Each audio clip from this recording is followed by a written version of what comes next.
This is Smarter Cars, a podcast about autonomous vehicles. This is the finish line. The Stanford racing team has made its way into the history books. But the most important thing for me is it actually doesn't matter who comes first. It matters that we as a community achieve it. Early in a technology, a thousand flowers should bloom. Welcome back to Season 2 of Smarter Cars. This is your host, Michelle Kairouz. Today we're talking about autonomous trucking with Robert Brown, Director of Public Affairs at TuSimple, a San Diego-based autonomous trucking company. We'll discuss TuSimple's technology, their current operations, hauling freight for customers in Arizona, and then we'll discuss some of the policy issues facing the autonomous trucking industry. Robert, welcome to the show. Thanks for having me. For those who don't know, can you start by telling us about TuSimple and what the company's doing? Yeah, happy to. TuSimple is a 3-year-old company. We're based in San Diego, and we're a self-driving truck company. All the fun stuff, all the trucks that are driving autonomously are out in Tucson, Arizona. But our headquarters is here in San Diego. And we've been at it, like I said, for 3 years. We use Peterbilt and Navistar trucks, retrofitted, of course, with our technology. And we're hauling routes on a daily basis in and around Arizona. And part of our news this year is that we're starting a route to Texas. So we're really excited about that. Terrific. Let's talk about the trucks. You mentioned Peterbilt and Navistar. Are you providing the entire sensor suite and kind of doing that retrofit with the sensors and the software? Well, software is definitely our secret sauce by far, but we work with Tier 1. We're a camera-centric solution. That's where our founding is based in with Dr. Xiaodi Ho out of Caltech. His PhD was in computer vision. And, using cameras we feel is a strong use case, the strongest use case, especially for heavy-duty trucks due to the unique distance and the type of driving they do. We feel, you kind of cameras is the way to go. We do have LiDAR and radar, but they're secondary sensors. But that really powers our perception system, which we reach up to 1,000 meters perception. Is our camera solution, and we work with Tier 1 camera providers that provide our cameras, but all of our software, the full stack, is done in house. Great. So you mentioned you're kind of a camera forward company. You do have LiDAR on your trucks. Tell us a little bit more about why your system is relying more on cameras than LiDAR. Yeah, happy to. So LiDAR, not to get into the hardware wars, but I'm sure your audience always would appreciate this, the kind of LiDAR versus camera argument. LiDAR is a great sensor, and especially for our friends that are trying to automate passenger vehicles with the robo-taxis, vehicles that are geofenced, moving in relative slow speeds, around dense urban areas. LiDAR is great because it's a dense a lot about information that you can receive quickly and relatively efficiently. For trucks, our operational design domain is that long stretch of highways on Highway 10. And so just to educate your folks, if they're not familiar with the driving needs of a truck, a fully loaded 18-wheeler takes about 100 meters to stop. And that's a football field. And so we found testing LiDARs as your primary perception, and going 65 miles an hour down the road, you're not going to get a great rate of return once you get over that 100-meter mark. And so every decision is almost basically kind of like an emergency decision. So Xiaodi, from the very beginning of our company, his belief in cameras, and it took a little longer because of just the amount of computation you need to do and the software training. But the cameras allow that 1,000 meters. So we have long, short, and medium, and then rear-facing cameras. So you still get the 360-degree view around it, but it's seen more as almost like when you drive in the truck and when you see our demos, it's like a human seeing the world around it. They teach human truck drivers to try to look 15 seconds into your future. And going 65 miles an hour down the road, being able to see 1,000 meters, as long as it's not occluded, obviously, or going around curves, gives you 30 seconds. So it really increases safety and also efficiency. Our truck can make dynamic lane change based on traffic patterns, or if there's a disabled vehicle on the shoulder. So really, when you touch your brakes on a heavy duty and you lose momentum, it's terrible for fuel efficiency and just in general. So, the more you can see and understand around the truck, the safer it is, and the more efficient and the more human it is. So. That's interesting. How do you prioritize the data from the camera versus the LiDAR? I know there's sort of sensor fusion that goes on, and algorithms typically pull this data together. How is it that I assume the LiDARs are running when you're on the freeway? How does your algorithm kind of weigh those inputs? So we rely primarily on LiDAR when we're on the highway as a secondary sensor to check lanes when we're changing lanes, because that's a great application for it, because it's near the truck, and big trucks. People, not just autonomous trucks, but when you ride it, I'm sure if you get a trucker on your podcast, you understand how bad a passenger car drivers treat trucks. Always cutting them off, using them, tailgating them, and all that kind of stuff. So we use the LiDAR as in near and around. And then also one thing I forgot to mention is that's unique to TuSimple is we do some local driving. So our business model is distribution center to distribution center along and near the highway. But those distribution centers are kind of the industrial parks that are already located near the highway. So we're not driving in dense urban areas, but we are doing some local driving. And again, as I mentioned previously, LiDAR is a great tool for that, a great sensor for that, slow moving, local driving conditions as well. Right. So I know some companies operating trucks autonomously are just operating on the freeway because they think it constrains the problem set. It's a little more simple and will allow them to get to market faster without having to solve for driving in the more complicated city environment, as you note. Why did TuSimple decide to take on the city street driving? It sounds like you're not doing urban centers, but there is still some city driving. Why did you decide to take that piece of it on as well? Well, you're right, 100%. My engineers hate when I say this, but driving on the highway autonomously is much easier than in urban areas. But and it is. But to scale this technology, we feel we need to solve the whole problem. The logistics industry is one of the most high volume, low margins, efficient industries you can get. If they can squeeze a cent out of something, they'll do it just because there's so much competition and scarcity. The transfer hub model, which Mike and I, respect our competitors, what they're trying to do, we feel is a disruptive and not in a good way. Swapping trailers along and near the highway, there isn't necessarily an infrastructure that's built up for that. And it just creates a problem for the logistics industry versus if you do the distribution center to the distribution center, it plugs right into their already existing, infrastructure and networking. And, I try to explain to people, since our vehicle does rely on mapping, it's kind of like we're creating the modern day railroad, so if we can run, Phoenix to, El Paso, distribution is distribution center. We map that vehicle, which kind of lays down the tracks, and then our truck can run, on those tracks over and over and over again. Right. And you're using a safety driver in your trucks at this point? Yeah, they're CDL, so they're experienced truck drivers, but they also go through some training ourselves.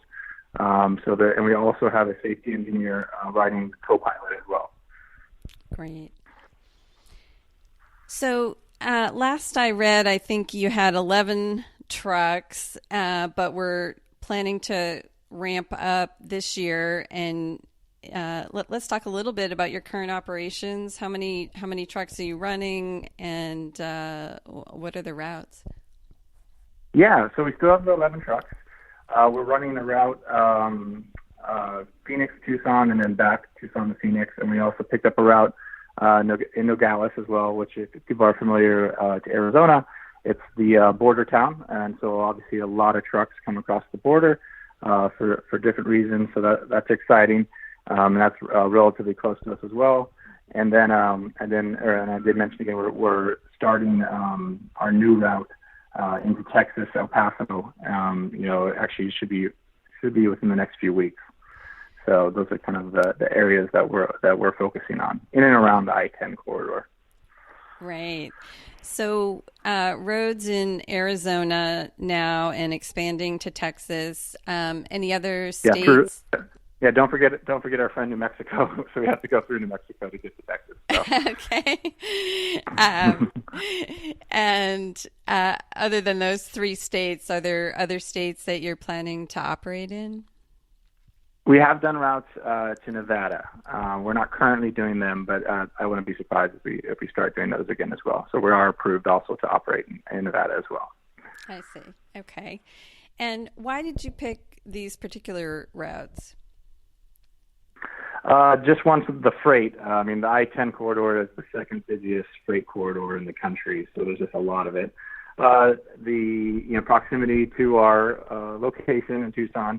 We still have humans behind the wheel that are constrained by hours of service and safety engineers, that want us to go home every night, to their families, which is understandable. So it's a combination of a great freight market, it's near our location. The minus today, it's snowing in Tucson today. It's relatively good weather, very rare. My wife's from Tucson. She says it happens like every 7 years that they get snow. And so we are actually getting snow right now. And it's, we're not the only company. Most of the companies that are trying to do what we are doing are kind of focusing on the I-10. It'll be a few years before you see us, on I-90 and up in the Northeast and that kind of stuff. It's just the weather, the freight, and it's just, it's ideal for what we're trying to do. Yeah. So just to be clear, so you are actually hauling freight for paying customers at this point? Yes, sorry, I should have been more clear about that. Yeah, so they're real customers, they're shippers, and they're fleets. We're under NDA, unfortunately, but they're all name brands that you would know and recognize, and they're companies that are interested in the technology. They want to, see look around the corner and see the future on how this technology could help them move freight in and around this country. And so it's been a fun, iterative process. We're learning the transportation, and as a tech company, we're learning the transportation industry, and as transportation companies, they're learning our industry. So it's a nice give and take that we have back and forth with our customers. And you mentioned snow. Are there other operational design domain constraints for your trucks besides the routes? What are the weather constraints? Are you running at night? Like, what are the other constraints? Yeah, so we've solved rain. That was a big one, and we've solved high winds and dust storms. We have not. I cannot say with a confidence we have solved snow yet, considering this was the first day it's the second day it snowed in Tucson this year. And then we're working on night. We're not quite there yet, but we're working on night driving as well. And how many trips are you running per day? It varies, but 3 to 5 a day. And is it cheaper to ship with TuSimple at this point than other trucks? Are you charging good prices? I tell people we're making money. We're not quite profitable yet, as most startups, but we are making revenue. And all joking aside, and that it is a great way to test the technology because we get to subsidize our test miles, which a lot of the robo-taxis can't do due to regulatory issues, and just humans in general don't like to be be charged for something that isn't very comfortable, that kind of thing. So boxes really don't care how they get there. So that's one thing that's nice. So we are charging a freight rate. We have Jay Lau, who's the director of our transportation. He manages all the negotiations. Some are a little less, but they're usually about what the freight market is right now. And I'm sure if you're following the freight news, the freight market is very competitive due to the driver shortage. American Trucking Association estimates it at 50,000 and growing. So it's very competitive out there. If you have trucks, it's a good business to be in right now. Yeah. Well, let's talk about some of the policy issues. You mentioned shortage of truck drivers. There's been some opposition from the Teamsters and others around the question of autonomous trucking and the loss of jobs. You've got folks saying millions of jobs will be lost to automation, and then, the trucking industry saying, look, there's actually a shortage and drivers are retiring. How should we be thinking about this issue for autonomous trucking? Yeah, and we are very sensitive to what our trucking friends are, and we hire truckers, and when they're at the truck stops, and we go to the truck stops, we hear it from them as well.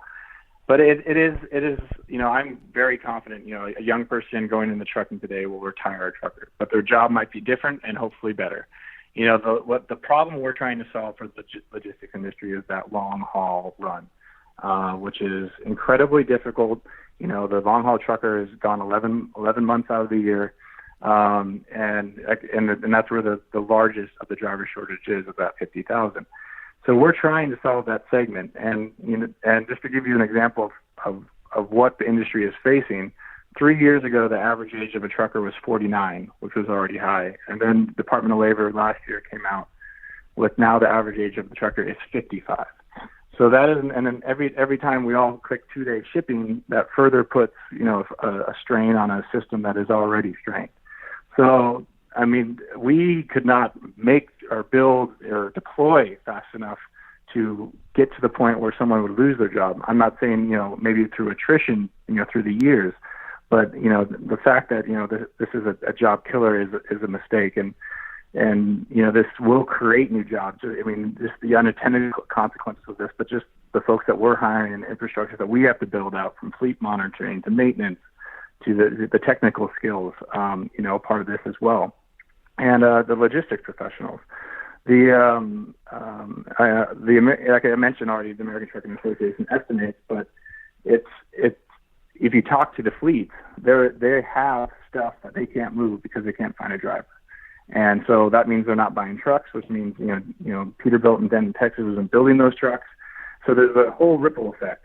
And, Goodyear isn't selling their tires, the whole ripple effect if you can, right size someone's fleet and using automation as one tool. And we're not trying to solve all the problems of the logistics industry. The most attractive, best jobs are the local runs between and around city centers that we can't do. And that way the trucker gets to go home every night. They deliver, to your stores. The customer service part that robots aren't very good at. That's the humans there to do it. So we think it's a disruptive, but it's a positive disruption in an industry that really needs it. Yeah. Let's talk a little bit about long haul trucking and regulation, kind of on a federal basis. How important is it for autonomous trucking to have some sort of federal approval for driving trucks without a human driver on board? Yes. We love our state partners of Arizona, New Mexico, and Texas and Nevada. But, to really, scale this technology, we do need a 50-state, solution. And, for a little while, we were pretty nervous there because for those who follow the regulatory, environment, trucks were left out of AV 2.0. And then trucks were carved out of the two bills on the House and the Senate last year. Granted, those two bills didn't pass, but it made everyone quite nervous. And then AV 3.0 came out and completely changed the entire space for automated trucks. So FMCSA, which is our regulatory authority over trucks, took the interpretation, and I don't want folks are happy to go to the DOT website and look at it, but basically the interpretation that ADS, the automated driving system as they call it, would be considered a driver going forward.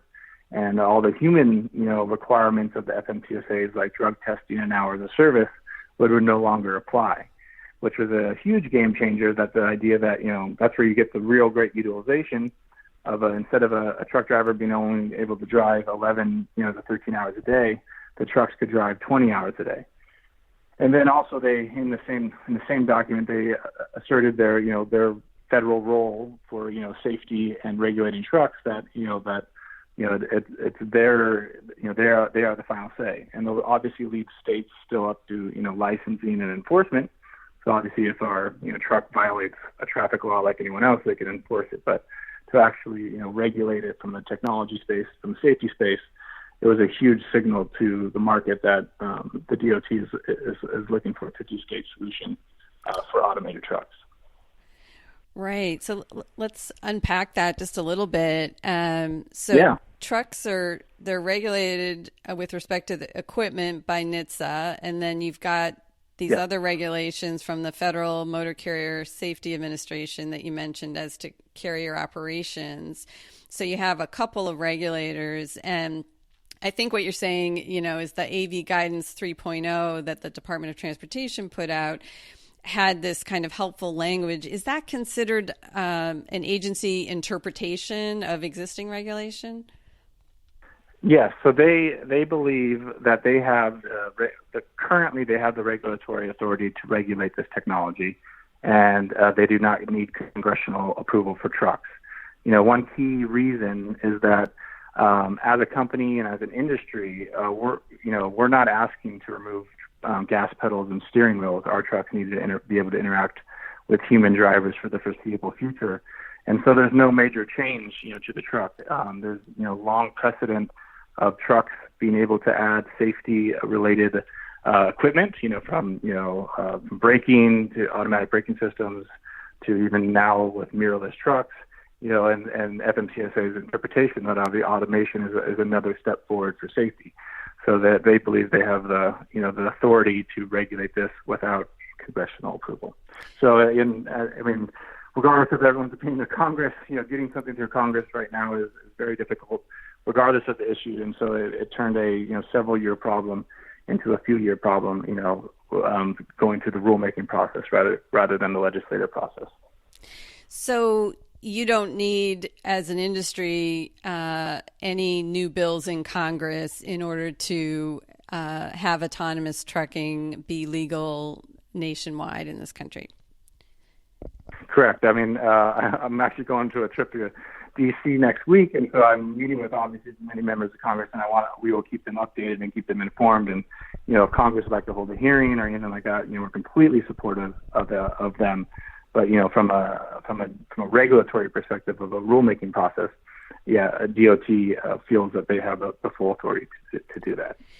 And now that you have these interpretations from the FMCSA about being willing to consider an autonomous driving system as the driver and not require a human to be the driver, what else do you need in terms of formal regulations, either from NHTSA or from FMCSA, to make autonomous trucking allowed on a nationwide basis?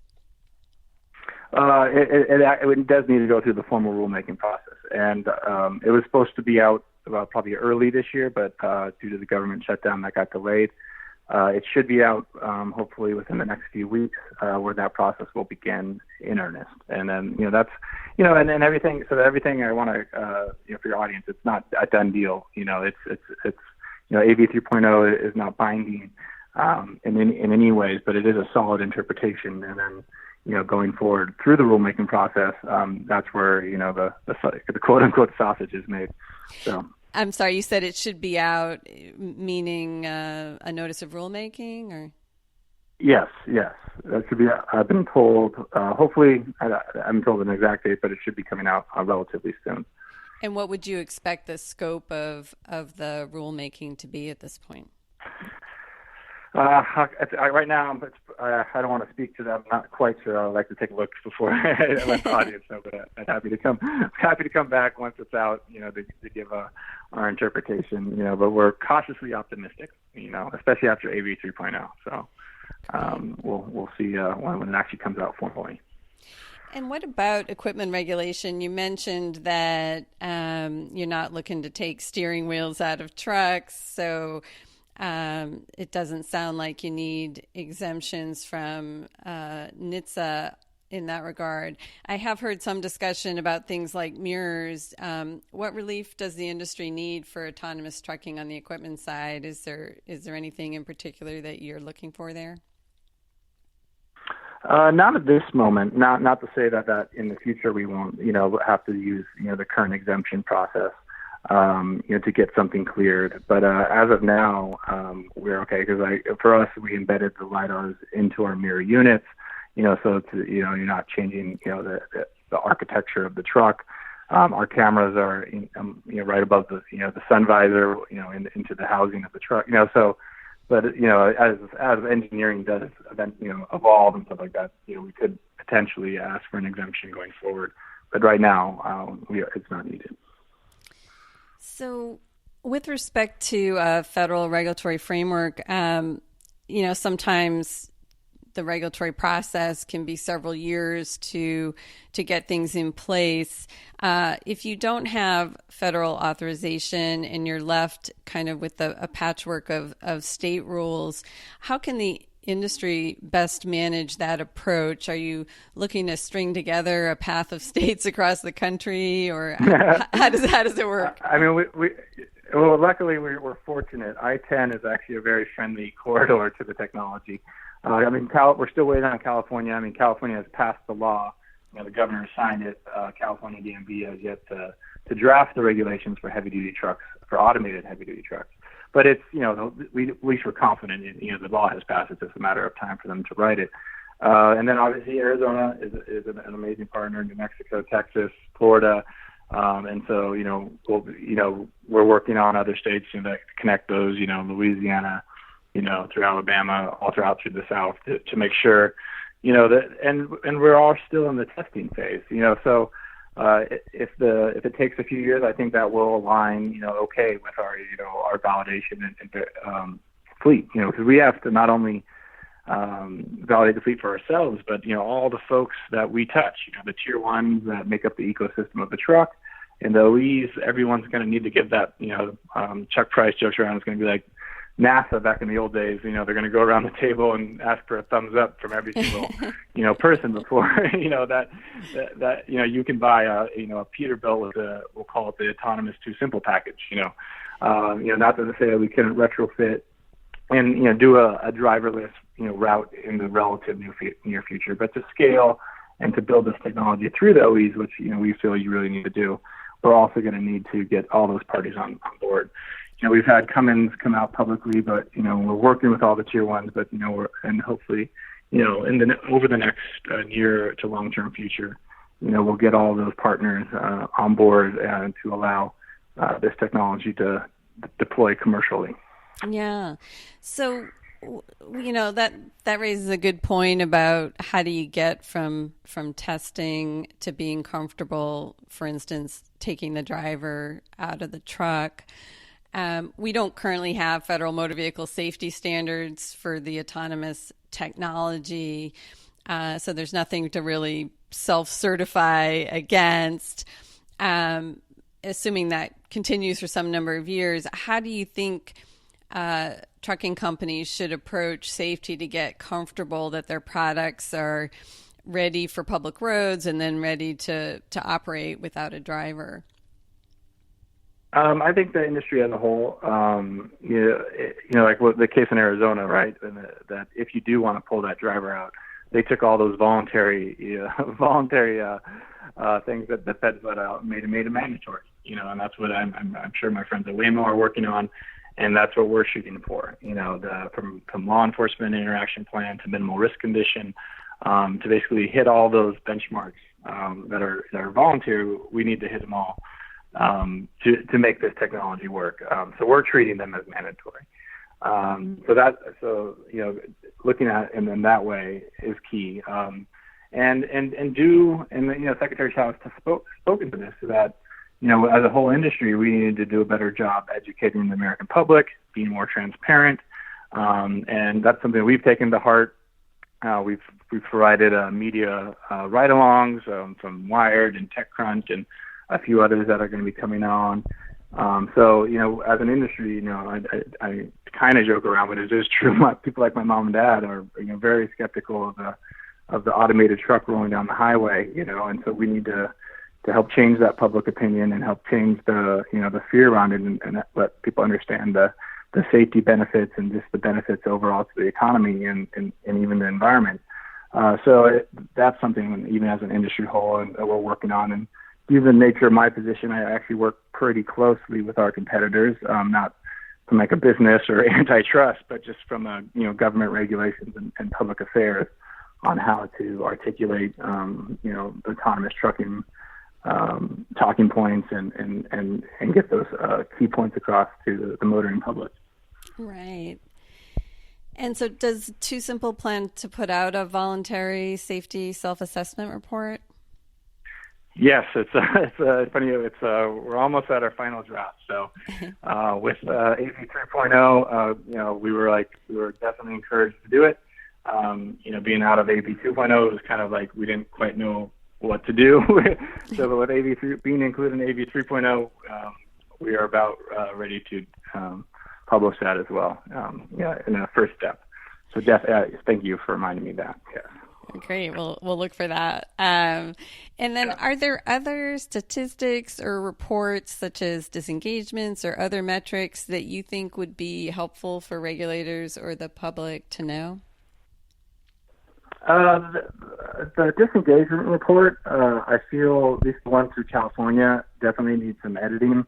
I don't think it does a fair job in gauging a company. One being that, when you're testing a fleet, you want disengagements.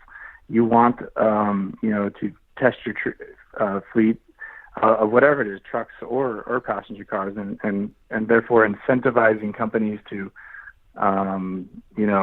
basically it can almost be as like a negative PR tool. I don't think is as important. But something that we're interested in and we're talking to is kind of going back to what Secretary Chab looked up to be a little more open and transparent, is bring in a third party, auditing firm to validate our miles and the other folks in this space's miles too, because there's a lot of ambiguity and definitions, depending on which company you talk to, what's their definition of disengagement versus another definition of disengagement. And so I think having a, clear vocabulary and definitions around things, and then also having a third party come in and audit would be a valuable tool, for the whole industry. And that's something TuSimple is very interested in being a part of. Interesting. Great. So, TuSimple recently raised a Series D round. I think it was $95 million. How many employees do you have, and what does the next year or two look like for you in terms of goals and growth? Yeah, so we're around 400 employees currently. So we'll be growing that number as well, along with our number of trucks. We hope to have a fleet of 40 autonomous heavy-duty trucks on the road by June this year. Increasing capacity for those customers I mentioned, and proving out the technology. It's going to be, I joke around, it's going to be the year of TuSimple. So it's going to be folks that our visibility has risen, obviously due to the news and kind of where we are from a transparency perspective, being able to offer rides and film actual routes, and then so it's our year to kind of, not to be too clever, but to deliver on all of our promises that we've made. So it's very exciting, and we're thrilled to expand into New Mexico and Texas, and should be a lot of fun this year. And then looking ahead, 10 years, assuming the company succeeds in all of its goals, from a business model perspective, what would TuSimple look like at that point? Would you be dispatching trucks to haul freight, or just selling technology and sensor systems to truck manufacturers? How do you see the business model evolving over time? Yeah, like I said, once we reach that OEM adaptation and as joke around, you own a fleet of trucks, and you order, 1,000 new Peterbilts, the TuSimple package.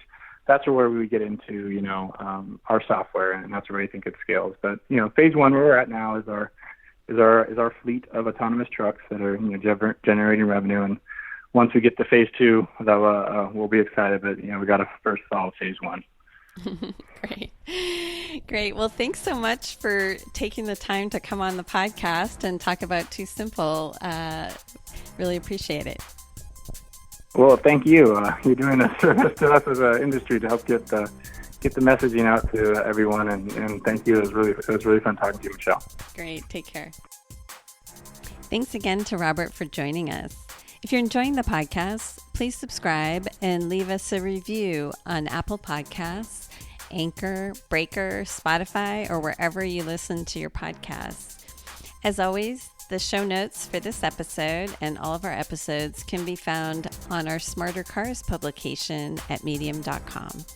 Thanks again for listening. We'll see you next time.